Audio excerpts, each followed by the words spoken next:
bitak na mga daan, sirang mga tahanan, at trauma sa bawat mamamayan. Yan ang iniwan ng 7.8 magnitude na lindol na yumanig sa Balut Island noong June 8. Upang magatid ng agarang tulong, mabilis na pumunta rito ang MSSD para sa isang relief operation. Sa pangunguna ng Disaster Response and Management Division ng MSSD, daan-daang mga food and non-food items ang dinala sa isla para sa mga pamilyang apektado.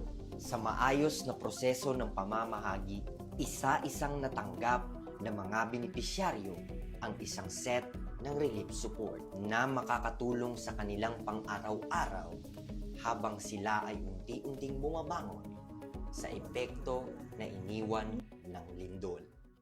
Tungkol sa lindol sa nangyari, marami at saka malakas yung dito banda sa amin. Kasi yung mga bahay dito, nakikita ninyo na, yung karagatan, yung sa tabing dagat, medyo ang dagat malayo na yung... Hindi ko alam kasi may sakit ako, high blood, then nervous. Then hindi ko na alam, nahulog na yung mga TV, yung bahay ko na totally damaged po, sir, kasi wasak. Sa MSSD, BARM, maraming salamat sa inyong tulong na dumating dito sa lungsod sa Sarangani, Davao Occidental. Maraming salamat po, sukran, alhamdulillah sa mga tulong ng BARM, MSSD. Malaking ginhawa ito para sa mga residenteng kasalukuyay hirap pa ring bumalik sa normal dahil sa pinsalang iniwan ng lindol.